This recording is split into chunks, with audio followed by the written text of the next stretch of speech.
Hi friends, అందరూ ఏం చేస్తున్నారు? ఎలా ఉన్నారు? 31కి మంచిగా ప్రిపేర్ అవుతూ ఉన్నారా? ముగ్గులు అవన్నీ వేద్దామని చెప్పి ఈరోజు కూడా నేను వ్లాగ్ని షేర్ చేస్తున్నానండి. ఈరోజు కూడా క్లీనింగ్కి సంబంధించి అంటే హాల్లో క్లీనింగు చేశాను అని చెప్పాను కదా. అది మొత్తం కూడా మనం సెగ్రిగేట్ చేసుకొని అన్నీ ఇక్కడ ఇది బాగుంటుంది, ఈ ఏరియాలో ఇది పెట్టాలని డిసైడ్ అవుతూ ఉంటాం కదా. నేనైతే ముందు ఇల్లు షిఫ్ట్ అయిన తర్వాత ఇక్కడ ఇవి పెట్టాలి అన్నట్టుగా అందాజుగా అయితే పెట్టేశానండి. అవి ఏంటంటే మాకు రోడ్డుకి దగ్గరగా ఇల్లు ఉండడం వల్ల ఒకరోజు ఆగి ఒకరోజు డీప్ క్లీనింగ్ చేయాల్సిందేనండి. లేదు అంటే గినక ఒక పెద్ద లేయర్ లాగా ఫామ్ అవుతుంది అనమాట. ఐటమ్స్ మీద కానీ, డైనింగ్ టేబుల్ మీద కానీ, ఫ్లోర్ మీద కానీ ఆ విధంగా ఉంటుంది. నాకు వ్యాక్యూమ్ ఉంటే ఇంత ప్రాబ్లం ఉండేది కాదండి. వ్యాక్యూమ్ లేకపోవడం వల్ల ఏంటంటే నేను కింద ఊడ్చిందంతా కూడా మళ్ళీ సామాన్ల మీద పడి అదంతా కూడా కొంచెం ఎక్కువలాగా అనిపిస్తూ ఉంటుంది అనమాట. అందుకని మనం ఏ ఐటెం పెట్టినా కూడా ఒకరోజు ఆగి ఒకరోజు కంప్లీట్గా క్లీన్ చేయాలి. లేదు అంటే మరీ మట్టి పట్టుకుపోయినట్టుగా అనిపిస్తాయి అన్నమాట. మా వారు ఏంటంటే అవన్నీ కూడా తీసి డైనింగ్ టేబుల్ మీద పెట్టి తనకి చేతనైనంత వరకు క్లీన్ చేశారు. నేను ఒక పట్టాన ఏ పని నచ్చనండి. అందుకని ఏం చేశానంటే నేను మళ్ళీ క్లీన్ చేసుకుంటూ వాల్స్ మీద కొంచెం పెద్దవి ఏదైనా పెట్టినప్పుడు ఆ గోడ వెనుక కూడా మొత్తం బూజులాగా పట్టేస్తుంది కదా, అదంతా కూడా క్లీన్ చేశాను. అలానే ఇక్కడ ఇప్పుడు ఈ కార్నర్లో అన్నీ కూడా బ్రాస్ ఐటమ్స్ అవన్నీ పెడదాం అనుకుంటున్నా.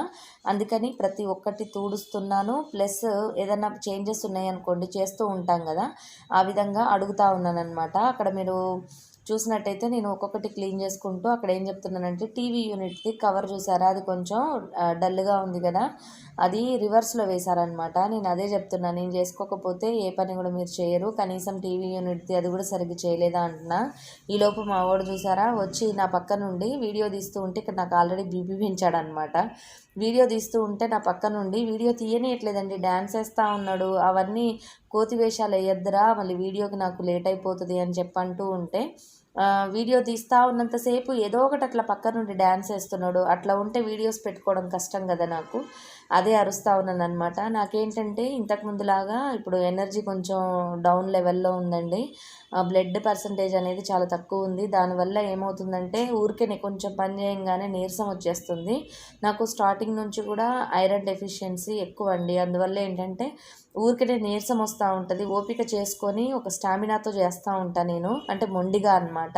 నేను చేసుకోకపోతే ఎవరు చేయరు కదా అన్నట్టుగా. ఎందుకంటే ఇప్పుడు మనకున్న ఇంట్రెస్ట్ని మనము నెగ్లెక్ట్ చేసి ఆరోగ్యం బాగోలేదనో అదనో ఇదనో మనము చేయలేకపోయామనుకోండి, ఇన్ ఫ్యూచర్లో ఏజ్ పెరిగే కొద్దీ మనం ఏమీ చేయలేము. ఇప్పుడు మనకున్న హ్యాపీనెస్ అనేది ఏంటి, నాకు మెయిన్గా అయితే డెకరేషన్ అంటే నాకు చాలా ఇష్టం అండి. నేను పడుతూ లేస్తూ నీరసంగా ఉన్నా కూడా కావాలంటే ఏదన్నా ఎనర్జీకి సంబంధించి తీసుకుంటూ అయినా సరే నేనైతే డెకరేషన్ చేసుకోవడం నాకు ఇష్టం అనమాట. నేను మా తనోజ్తో అదే చెప్తున్నా, వీడియో తీస్తూ ఉంటే నువ్వు డ్యాన్స్ వేస్తూ ఉన్నావు, నాకు వీడియో అవ్వదు. అలా అని నేను పని పెండింగ్ పెడితేనేమో నీరసం అయిపోతుంది, పని పెండింగ్ పెట్టకుండా చేద్దామంటేనేమో వీడియో షూట్ అవ్వట్లేదండి. ఇక లాస్ట్ అండ్ ఫైనల్గా అయితే వాడిని అరిసి ఇక ఈ టీ పైన తీసుకొచ్చి ఇక్కడ పెట్టమన్నా.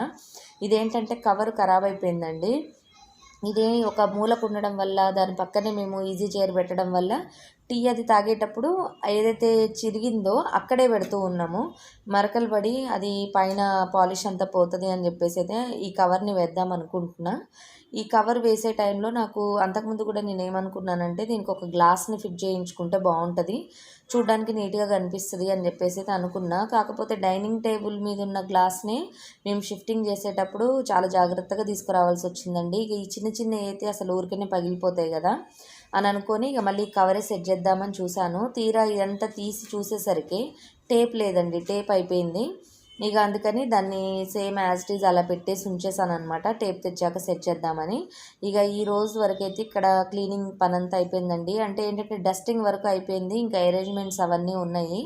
ఈలోపు మినిమంవి కొన్ని అంటే మనం ప్రాపర్గా చేసుకుంటాం కదా కొన్ని, అంతవరకు అయితే చేశాను. ఇదిగోండి ఇక్కడ ఫైనల్గా అయితే ఈ విధంగా సర్దేశాను. బెడ్షీట్స్ అవన్నీ మార్చేసాను. తర్వాత ఇక్కడ పైన వాల్కి ఉన్నాయి ఈ షోవి అన్నీ కూడా దులిపేసాము. తర్వాత ఇక్కడ టీవీ యూనిట్ దగ్గర కూడా కింద కర్టెన్ వేశాను వైట్ కలర్ది, అది కూడా షిఫ్టింగ్లో ఎక్కడో పడిపోతే దాన్ని కూడా జాగ్రత్తగా వెతికాము. తర్వాత ఇక్కడ ఇవన్నీ కూడా సెట్ చేసామన్నమాట. దీనికి మాత్రం కవర్కి ఇంకా అవి ప్లాస్టిక్ అవన్నీ కూడా అంటించలేకపోయానండి, అంటే టేపు. ఫైనల్గా ఇల్లంతా సర్దేసిన తర్వాత ఓవరాల్ లుక్ అయితే మీకు చూపించేశాను. ఇక్కడ చూసారా తనోజ్ అయితే పెట్స్ని పెట్టుకొని వాటితో కాసేపు టైం స్పెండ్ చేస్తున్నాడు. ఇది వచ్చేటప్పటికి తనోజ్కి బాగా, అంటే తనోజ్కి అది ఇష్టము, అదంటే తనోజ్కి కూడా ఇష్టం అనమాట. ఇంక ఇద్దరికి ఇష్టం కదా. అదిగో చూడండి, వాడి చెవులో ఏంటో కొరుకుతున్నట్టు చేస్తుంది కదా, అంటే గట్టిగా గిచ్చడం కొరకడం అట్లా చేయదండి అది. నార్మల్గా మమ్మల్ని అయితే కొరుకుతుంది, కానీ తనోజ్ని వచ్చేటప్పటికి ఏంటంటే అది ఏంటో చెవులతో ఇట్లా ముద్దులాడుతున్నట్టు నిమురుతున్నట్టు చేస్తూ ఉంటుంది అనమాట. అది కూడా చూడండి, ముందుకు రమ్మంటుంది. వాడు ముందుకు వస్తే ఏంటంటే నెత్తి మీద దాని తలను పెట్టుకొని ఒత్తుకుంటుంది అనమాట. ఈ ముసలిది అచ్చంగా పెద్దోళ్ళు కనుక చేసినట్టు చేస్తుంది అనమాట ఇది. ఏమైనా వాడిని అదిగోండి ఆ విధంగా మీద పడుతూ ఉంటుంది. ఊరికే తీయకపోతే దానికి నచ్చదు. ఈలోపు నేను అటు వెళ్తూ ఉంటే అదిగోండి ఇంకొకటి పక్క నుండి అరుస్తూ ఉంది కదా, ఇక దానికోసమని వచ్చేస్తుంది అనమాట. ఇంకా తర్వాత మళ్ళీ తనోజ్ తెచ్చుకొని దగ్గర పెట్టుకుంటే ఆ విధంగా మెడ మీద దాని మెడని పెట్టుకొని ఉంటుంది. ఇవేంటంటే కొంచెం రిలాక్సేషన్ కోసం ఉంచుకోవడమేనండి. వీటిని మెయింటైన్ చేయడం చాలా కష్టం. మనకి ఎక్స్పెండిచర్స్ కూడా ఎక్కువ అవుతాయి. అంటే ఈ ఎక్స్పెండిచర్స్ ఎక్కువ అవుతాయి అంటే వీటికి ఫీడ్ కానీ మెయింటెనెన్స్ చాలా ఉంటుంది. ఇక ఇంట్లోనే ఉంటున్నాయి కాబట్టి మేము ప్రాపర్గా అంటే మా ఇష్టం కాబట్టి అన్నట్టుగా పెంచుకుంటున్నాము. నార్మల్గా అయితే వీటి గోలకి అసలు బయట ఇచ్చేద్దాం అనిపిస్తుందండి ఫామ్లో. ఎందుకంటే అసలు నిద్రపోనియవు, ఒకటే అరుస్తూ ఉంటే చూసారు కదా ఎట్లా అరుస్తున్నాయో వీడియోలో. నేను వాయిస్ ఓవర్ ఇచ్చేటప్పుడు కూడా నాకు చాలా డిస్టర్బెన్స్గా ఉంటుంది. ఇక ఏమోలే అని అనిపిస్తుంది, చూడడానికి క్యూట్గా ఉంటాయి కదా. మేము ఖమ్మం వెళ్ళాం కాబట్టి తీసుకోగలేం, కానీ నార్మల్గా ఇక్కడ విజయవాడలో ఉన్నట్టయితే మేము పెంచలేకపోయే వాళ్ళం. అంటే దొరకవు కదండి, ఇక్కడ ఎక్కడ దొరుకుతాయో కూడా తెలియదు. ఇక వీటిని పెద్దగా పెంచుకునే వాళ్ళు కూడా ఉండరు. అది కూడా చూసారా, చక్కగా పైకెక్కి కూర్చుంది, ఆ విధంగా కూర్చుంటుంది. చూస్తూ ఉంటే చాలా ముచ్చటేస్తూ ఉంటుంది. అవి తిరుగుతూ ఉంటే కూడా బాగుంటుంది. కానీ పని చేసేటప్పుడు కానీ వాటి గోల తట్టుకునే టైంలో చాలా అసలు ఫ్రస్ట్రేషన్ వస్తుంది అనమాట మనకి. ఇంట్లో వర్క్ ఉండి మనకి ఇంట్లో చేతగానప్పుడు ఇలాంటివి ఉంటే కూడా చాలా ఇబ్బందిగా అనిపిస్తుంది. కానీ చేసేవాళ్ళు ఉంటే ఏమనిపించదులేండి. మా తనోజు ఉన్నాడు కాబట్టి పాపం వాడు చూసుకుంటూ ఉంటాడు, తన్మయ్య చూసుకుంటూ ఉంటుంది. ఇంట్లో తిరుగుతూ ఉంటాయి చక్కగా. ఇక వీటితో కాస్త కాలక్షేపం, ఇంతకుముందైతే మొక్కలతో కాలక్షేపం ఉండేది. అది గొండు కొరుకుతుంది. తను చెయ్యి కావాలంట దానికి, అక్కడ కూర్చొని వాడి చెయ్యిని కొరుకుతూ ఉంటుంది. ఇక ఫీడ్ పెడితే తింటుంది, ఇక లేదంటే ఇట్లా కూర్చొని ఇక మమ్మల్ని తీయమని అరుస్తూ ఉంటుంది అనమాట. ఇక వాడి విధంగా టైంపాస్ చేస్తూ ఉన్నాడు. ఇక నేను ఫ్రెష్ అయిపోయాను. ఇంతవరకు వర్క్ చేసేసరికి చాలా స్ట్రెస్ అయినట్టు అనిపించింది. కాసేపు బయటికి వెళ్దాము అని అనుకున్నా. ఇక ఎక్కడికి వెళ్తామండి, ఇంతకుముందులాగా తిరిగేటట్టు లేదు నాకు. ఎక్కువసేపు కొంచెం వాక్ చేసినా చెందిన కాళ్ళ నొప్పి వస్తుంది కాబట్టి ఇక సరే రైతు బజార్ వెళ్దాము అని అనుకున్నాను. ఇక్కడ రెడీ అవుతున్నాను కదా, ఇక్కడ వీడియో డల్గా ఉంది కదా, ఎందుకంటేనండి మాకు బెడ్రూమ్లో కానీ డైనింగ్ ఏరియాలో కానీ కిచెన్లో కానీ వాల్కి పెయింట్స్ గ్రీన్ కలర్ వచ్చినాయి అనమాట. దానివల్ల ఏంటంటే వీడియో క్లారిటీ కొంచెం డల్గా అనిపిస్తుంది, చీకటిగా అనిపిస్తుంది అనమాట. ఇదిగోండి ఇక్కడికి ఆ బ్రౌన్ కలర్ దానికి ఇటు పక్కకి జరిగే కొద్దీ ఫేస్లో డల్ వస్తుంది చూసారా. అందువల్ల నాకు డైలీ వ్లాగ్స్ తీసేటప్పుడు ఈ డిస్టర్బెన్స్ అనిపిస్తూ ఉంటుంది అనమాట. ఏంటో చీకటిగా అనిపించి వీడియో తీయాలన్న ఫీలింగ్ రావట్లేదు. ఇక ఈరోజైతే బట్టలన్నీ కూడా క్లీన్ చేసి మొత్తం అన్నీ అంటే చిన్నవి అలా ఉన్నాయన్నమాట, అవన్నీ కూడా క్లీన్ చేసేద్దాం అనుకున్నా. ఇక ఓపిక లేక అవన్నీ అట్లనే ఉంచేసానండి, మళ్ళీ చేద్దాంలే అన్నట్టుగా. ఈలోపు బయటికి బయలుదేరాం కదా, వెళ్తూ ఇక్కడ ఈ సిరామిక్ పాట్స్ గుర్తొచ్చింది నాకు. రైతు బజార్ దగ్గర టెరకోటా ఐటమ్స్, ఈ దీపాలు ఇలాంటివి పెడుతూ ఉంటారండి. అందుకని ఒకసారి చూద్దాము, అక్కడ వీటికి రిలేటెడ్ ఏమన్నా ఉంటాయేమో, ఏదన్నా ఉర్లి లాంటివి చూద్దాము అన్నట్టుగా అది పట్టుకొని వెళ్తున్నాను అనమాట. అలానే కొన్ని కూరగాయలు కూడా తెచ్చుకోవాలి. వీళ్ళు తీసుకొస్తూ ఉంటే నాకు అంతగా కూరగాయలు నాకు తినాలనిపించినాయి. నేను వండేవి నాకు అక్కడ ఏవి ఫ్రెష్గా ఉన్నాయి అర్థం కావట్లేదు అనమాట. వీళ్ళు తెచ్చినయే వండడం తప్పించి నేను వెళ్ళట్లేను కదా, అందుకని ఇవాళ వెళ్ళాలనిపించింది అనమాట. కూరగాయలు కానీ ఆకుకూరలు కానీ చూద్దాము, చాలా రోజులు అయిపోయింది, ఫ్రెష్గా తీసుకొచ్చుకోవాలి. అందులోనూ ఇప్పుడు చలికాలం కదండి, బఠానీలు ఉంటాయి, తర్వాత ఈ మన ఉసిరికాయలు, పండు మిరపకాయలు ఇలాంటివన్నీ దొరుకుతూ ఉంటాయి, చూద్దాము అన్నట్టుగా వెళ్ళాను. మెయిన్ థింగ్ ఏంటంటే ఇదండి, కాలు బాగోలేకపోయినా ఇలాంటి వాటికి మాత్రం ముందుంటాను అనమాట నేను. ఇక్కడ ఏం చేస్తున్నానంటే ఈ టెరకోటా దగ్గర దీపాలు కొంచెం పెద్ద సైజువి లోతుగా ఉండేవి తీసుకుంటే దాని మీద పెట్టాను అనుకోండి, వాటర్ వేసి ఫ్లాస్ వేయొచ్చు కదా అనిపించింది.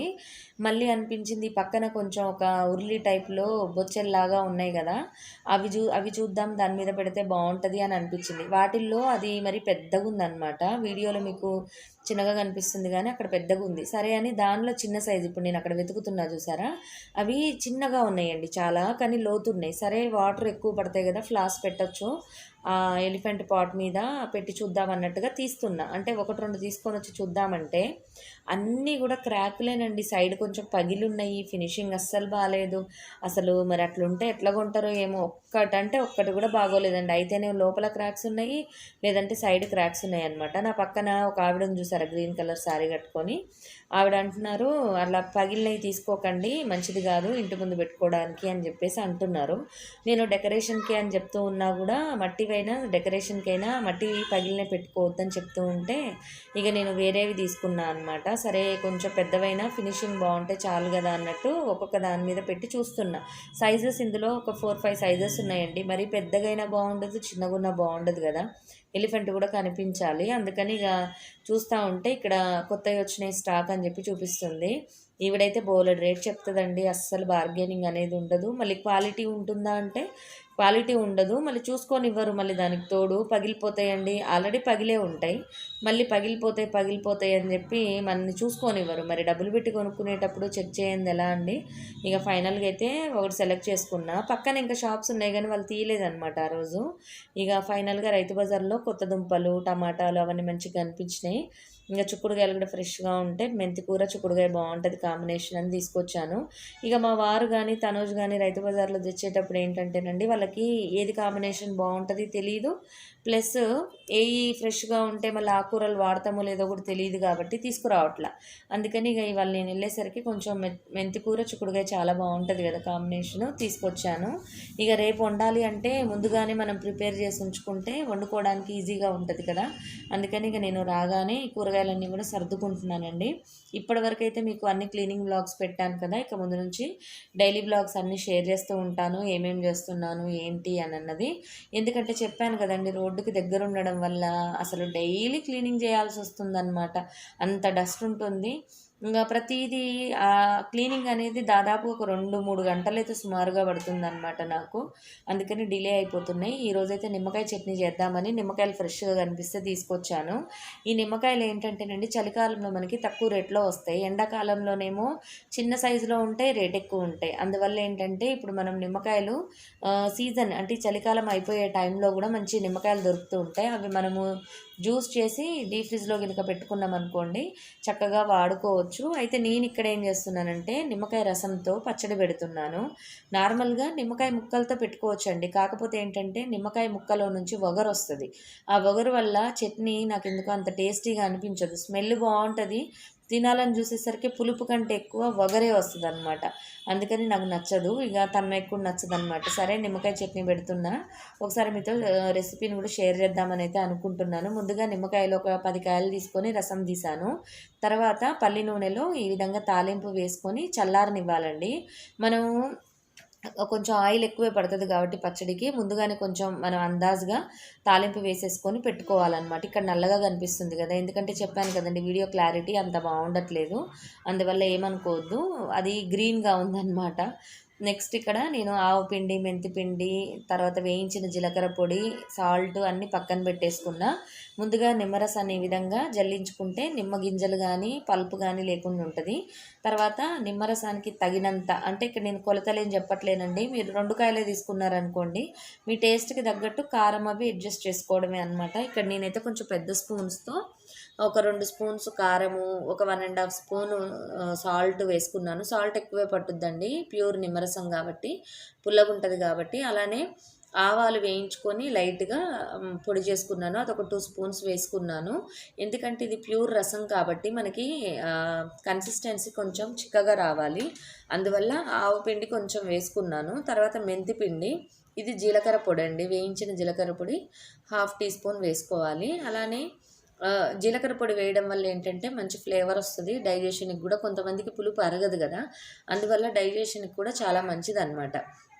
అలానే ఇక్కడ నేను మెంతిపిండి వేసుకుంటున్నాను, 1 టేబుల్ స్పూన్ వేసేసానులేండి, ఎందుకంటే ఇది పుల్లగా ఉంటుంది కాబట్టి. చేదు కూడా కొంచెం ఎక్కువ వేసుకున్నా ఏమనిపించదు మనకి, ఇది చిక్కబడిపోతుంది అనమాట. మనము ఆ మెంతిపిండి వేయడం వల్ల ఆ లిక్విడీగా ఉన్నదంతా కూడా ఒక 1 అవర్ టైం ఇస్తే మంచిగా నానిపోయి కొంచెం థిక్గా వస్తుంది.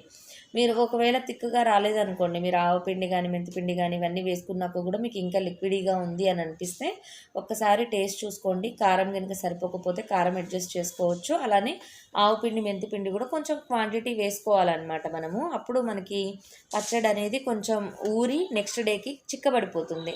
చిక్కబడిపోతే కనుక మీరు ఆ విధంగా అడ్జస్ట్ చేసుకోవడమే. కానీ చాలా బాగుంటుందండి. మీరు నిమ్మకాయ పచ్చడి పెట్టుకోవడం రాని వాళ్ళంటే, నాకు బేసికల్గా నిమ్మకాయ పచ్చడి పెట్టుకోవడం రాదండి ముక్కలతో, నాకు నచ్చదు మెయిన్. అది బాగా ఊరే కొద్దీ టేస్ట్ వస్తుంది. మనమేం ఊరేదాకా ఆగం కదండి, తినాలి కదా, అందుకని నేనైతే ఇలా పెట్టుకుంటూ ఉంటాను. ఇది ఎగ్ ఫ్రై కాంబినేషన్లో చాలా బాగుంటుంది. ఎగ్ ఫ్రై చేసుకొని ఈ నిమ్మకాయ చట్నీతో తింటే చాలా బాగుంటుంది, నీచు వాసన రాదు. అలానే టిఫిన్ బాక్సెస్ అంటే లంచ్ బాక్సెస్లో కూడా పంపించవచ్చు అనమాట. ఎగ్ ఫ్రై నీచు వాసన రాకుండా ఉంటుంది. మా తన్మయ్యకి అయితే చాలా ఇష్టం నిమ్మకాయ పచ్చడి ఎగ్ ఫ్రై కాంబినేషను. ఇదిగోండి ఫైనల్గా నేను తాలింపు ఆల్రెడీ చల్లారబెట్టుకున్నాను కదా, కలిపేశాను. ఈ నిమ్మకాయ చట్నీ పెట్టుకున్న ఒక 2 గంటల నుంచి మనం తినేసేయచ్చు అనమాట, ఏమవ్వదు, టేస్ట్ బాగానే ఉంటుంది. ఇంకా నెక్స్ట్ డే అయితే ఇంకా బాగుంటుంది. చూసారు కదా, ఈ విధంగా అయితే వేసుకున్నాను. నేను ఎప్పుడు కూడా ఇలానే పెడుతూ ఉంటానండి. కొన్ని ఇన్స్టెంట్ చట్నీస్ బాగుంటాయి, కొన్ని మనకి ట్రెడిషనల్గా వస్తూ ఉంటాయి కదా, ఈ నిమ్మకాయ చట్నీ, మామిడికాయ చట్నీ, టమాటా చట్నీ. ఇవి కొంచెం మనం నిల్వ పచ్చళ్ళు ఇట్లా ఇన్స్టెంట్గా చేసుకున్నా కూడా టేస్టీగానే ఉంటాయండి. కొన్ని కొత్త పచ్చళ్ళు ఉంటాయి కదా, అంటే మనకి ఇప్పుడు మనకు అలవాటు లేని క్యారెట్, బీట్రూటు, తర్వాత ఇప్పుడు కొత్తగా వస్తాయి రాడిష్, అలాంటి చట్నీలు అయితే మాత్రం మనం ట్రై చేసినా మనకు నచ్చవు, పిల్లలకి బేసికల్గా నచ్చవు అనమాట. ఇలాంటివి అయితే వాళ్ళు చిన్నప్పటి నుంచి కూడా మనతో పాటు తిని ఉంటారు కాబట్టి కొత్తవి నచ్చవు, పాతవి అయితే మనతో తిని ఉంటారు కాబట్టి నచ్చుతాయి అన్నమాట. అందువల్ల నేను ఇన్స్టెంట్వి కూడా ఇట్లా మనం రెగ్యులర్గా తీసుకునేవే ట్రై చేస్తూ ఉంటాను. ఇక ఫైనల్గా వెల్లుల్లిపాయలు మనం తాలింపులో వేసుకోవద్దండి, అస్సలు బాగుండదు, మనం పచ్చివే వేసుకోవాలి. నేను కొన్ని వెల్లుల్లిపాయలు తీసుకొని దంచి ఇందులో వేసేస్తున్నాను. చాలా చాలా బాగుంటుంది. తప్పకుండా ఈ రెసిపీని అయితే ట్రై చేయండి. నిమ్మ రసాన్ని కూడా స్టోర్ చేసుకోవచ్చండి. దానివల్ల ఏంటంటే, మా దగ్గర కూడా నిమ్మకాయలు తెస్తూ ఉంటే త్వరగా ఫ్రిడ్జ్లో పెట్టినా కూడా ఖరాబ్ అయిపోతున్నాయండి. అదే రసం కనుక మనం తీసి ఉంచుకున్నాం అనుకోండి, ఎప్పుడన్నా ఏదన్నా ఈ చాట్లు కానీ ఇలాంటివి చేసుకున్నప్పుడు ఇన్స్టెంట్గా వాడుకోవడానికి చాలా బాగుంటాయి. ఫైనల్గా అయితే నిమ్మకాయ చట్నీ రెడీ అయిపోయింది. నోరు బాగోలేనప్పుడు, ఇప్పుడు సీజన్ మారింది కాబట్టి మనకి ఫీవరిష్గా ఉండడం, నోరంతా చేదుగా ఉండడం అలాంటివి ఉన్నప్పుడు చక్కగా ఈ నిమ్మకాయ చట్నీతో కొంచెం అన్నం తిన్నా కూడా చాలా హ్యాపీగా అనిపిస్తుంది. అందులోనూ ఇప్పుడు నాకు కొంచెం బాగోలేదు కాబట్టి ఏంటంటేనండి, ఇలా చట్నీస్ అలాంటివి చేసి ఉంచుతున్నా. దీనివల్ల ఏంటంటే, నేను కొంచెం అటు ఇటు పని లేట్ అయిపోయినా చేసినా కూడా వేడివేడి అన్నం ఈ విధంగా చట్నీలతో తిన్నా టేస్టీగా అనిపిస్తుందండి, బయట నుంచి తెచ్చుకోకుండా అనమాట. ఇప్పుడు నేను అన్ని ఆర్గానిక్ వాడడం వల్ల బయట నుంచి ఏం తెచ్చుకోబుద్ధి కావట్లేదు, చేసుకోవాలంటే ఓపిక ఉండట్లేదు ఒక్కొక్కసారి. అందువల్ల ఈ విధంగా ఇన్స్టెంట్వి చేసుకుంటే చాలా బాగుంటుంది. ఇంతే ఫ్రెండ్స్, ఈ వీడియో మరిన్ని మంచి వీడియోస్తో మీ ముందు ఉంటాను. Bye bye, see you, have a nice day.